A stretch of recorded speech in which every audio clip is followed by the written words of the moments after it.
అందరికీ నమస్కారం. ఆ వీడియోలో ఉన్న ఆ మహిళను నేను రైల్వే కోడూరులో గవర్నమెంట్ జాబ్ చేస్తూ ఉంటాను. గత సంవత్సరంన్నర ముందు జూన్ 14, 2024లో రైల్వే కోడూరు ఎమ్మెల్యే అయిన అర్వా శ్రీధర్ గారికి నేను కంగ్రాచ్యులేషన్స్ చెప్దామని చెప్పేసి ఫేస్బుక్ ద్వారా మెసేజ్ చేయడం జరిగింది. అతను మొదటి రోజు అయినా సరే నాతో 2-3 గంటలు మాట్లాడారు. లాస్ట్లో అతని నెంబర్ నాకు ఇచ్చి నా నెంబర్ అతను తీసుకున్నారు. టెలిగ్రామ్ అనే యాప్లో నాకు మెసేజ్ చేశారు. నా గురించి అంతా తెలుసుకుంటూ వచ్చారు. అంటే నువ్వేం చేస్తూ ఉంటావు, ఎక్కడ ఉంటావు, నీకు పెళ్ళయిందా, నీ భర్త ఏం చేస్తాడు, పిల్లలు ఉన్నారా, ఇదంతా తెలుసుకుంటూ వచ్చారు. నా భర్త నాకు దూరంగా ఉంటున్నాడు అనేసి తెలుసుకున్నారు. నేను నా బాబుతో ఉంటాననేసి నేను చెప్పాను. అలా అనుకోవద్దు, నువ్వేం ఒంటరివి కాదు, నీకు నేనున్నాను, ఎటువంటి సిచ్యువేషన్ అయినా సరే నేను నీకు ఉంటాను అని చెప్పేసి నెక్స్ట్ డే నుంచే నాకు అటువంటి ప్రామిసులు చేయడం జరిగింది. అటువంటి భరోసాలు ఇవ్వటం జరిగింది ఆయన నుంచి. సరే అని చెప్పేసి నేను నార్మల్గానే మాట్లాడుతూ వచ్చాను. ఒక 2 రోజుల తర్వాత ఆయన నా న్యూడ్స్ అడగడం స్టార్ట్ చేశారు.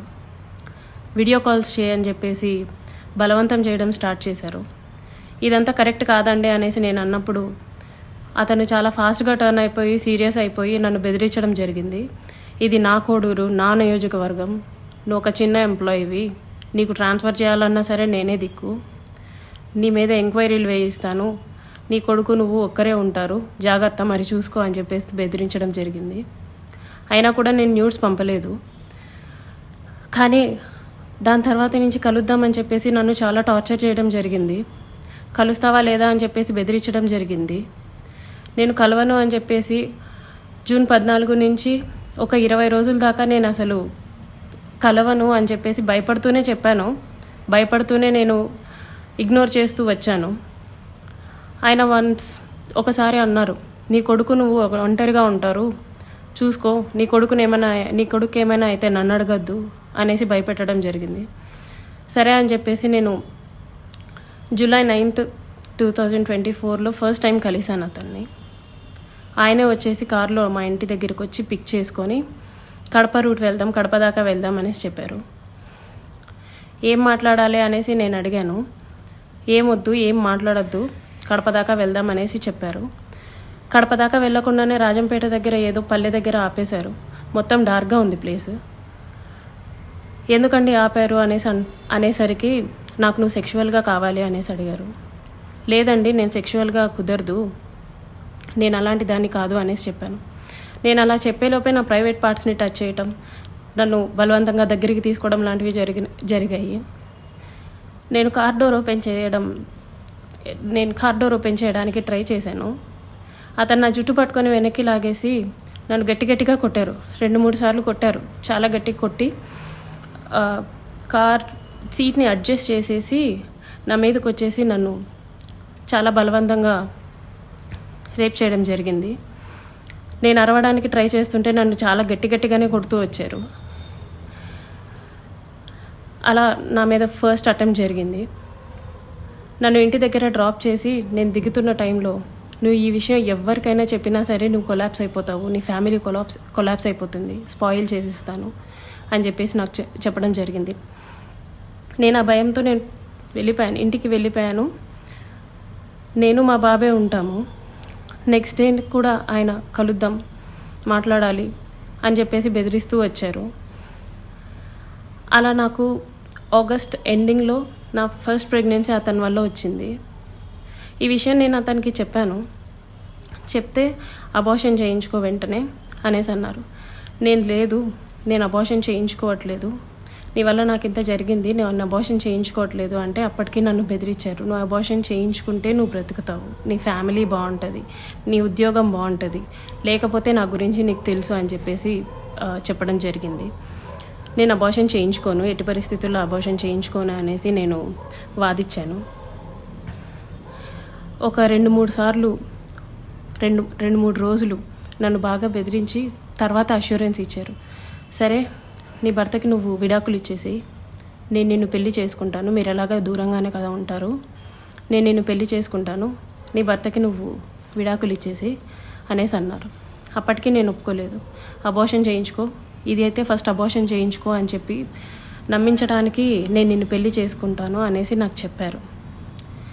నేను చాలా రోజులు చేయించుకోలేదు. అలా ఒక 2 months నాకు ప్రెగ్నెన్సీ ఉంది. దాని తర్వాత ఇంకా ఆయన కంటిన్యూస్గా బెదిరిస్తూ ఇంటికి వచ్చి కొడుతూ చేయించుకుంటావా లేదా అని చెప్పేసి టార్చర్ చేస్తూ ఫైన్ డే నేను అబార్షన్ చేయించుకున్నాను. ఆయన మాటలు నమ్మి నన్ను పెళ్లి చేసుకుంటానని ఆయన ఇచ్చిన అష్యూరెన్స్ని నేను నమ్మి నేను అబార్షన్ చేయించుకున్నాను. ఇలా ఈ 1.5 yearలో నాకు 5 అబార్షన్స్ అయ్యాయి ఆయన వల్ల.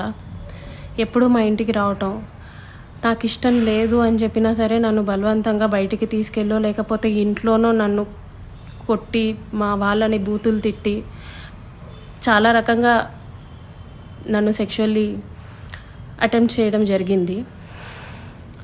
నాకు తెలియని విషయం ఏంటంటే ఆయన నాకు తెలియకుండా మా వాళ్ళ నెంబర్స్, మా వాళ్ళ కాంటాక్ట్ డీటెయిల్స్, ఇంటి అడ్రస్లు ఇవన్నీ కనుక్కొని నా భర్తకి కాల్ చేసి నువ్వు ఆ పిల్లకి విడాకులు ఇవ్వాలి, విడాకులు ఖచ్చితంగా ఇవ్వాలి, లేకపోతే నిన్ను, నీ ఫ్యామిలీని, నీ కొడుకుని ఎవరిని వదలను, అందరినీ చంపేస్తాను అనేసి బెదిరించడం జరిగిందంట.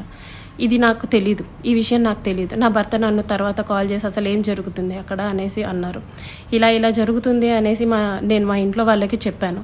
ఇలా రోజు ఇంటికి వస్తున్నాడు, నన్ను కొడుతున్నాడు, నన్ను టార్చర్ చేస్తున్నాడు, ఫిజికల్లీ నన్ను చాలా వాడుకుంటున్నాడు అనేసి నేను చెప్పి ఏడ్చాను. వాళ్ళందరూ నాకు దూరం అయిపోయారు. నీ ఇష్టం వచ్చింది నువ్వు చేసుకో అనేసి నన్ను తిట్టేసి నాకు చాలా దూరం అయిపోయారు. మేము ఇంకా నీతో మాట్లాడడం అని చెప్పి నన్ను వదిలేయడం జరిగింది.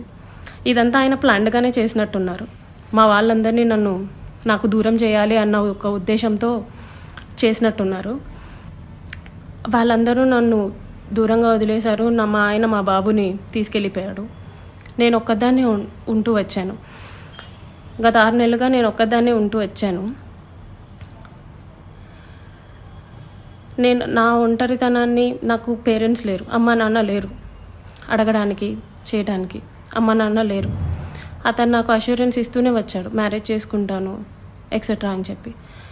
ఇలా వీళ్ళందరూ దూరం అయిపోయి నా గురించి ఎవ్వరూ అడగడానికి కూడా లేరు అని ఆయనకి ఒక క్లారిటీ వచ్చిన తర్వాత ఈ 1.5 year నాతో ఉండి నన్ను ఇష్టం వచ్చినట్టు సెక్షువల్లీ వాడుకొని లిటరల్లీ నన్ను కొట్టి బలవంతంగా చాలా అంటే చాలాసార్లు చేసి January 7, 2026 ఒక 20 days ముందు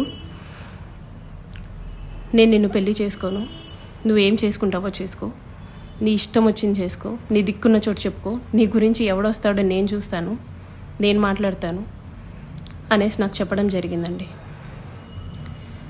ఇట్స్ బీన్ 20 days అతను నన్ను వదిలేసి ఈ 1.5 సంవత్సరం నేను నరకం చూశాను. అతని వల్ల చూడాల్సిన నరకం అంతా చూశాను.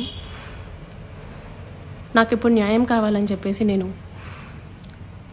కోరుకుంటున్నాను. దాని గురించి పోరాటం చేస్తున్నాను.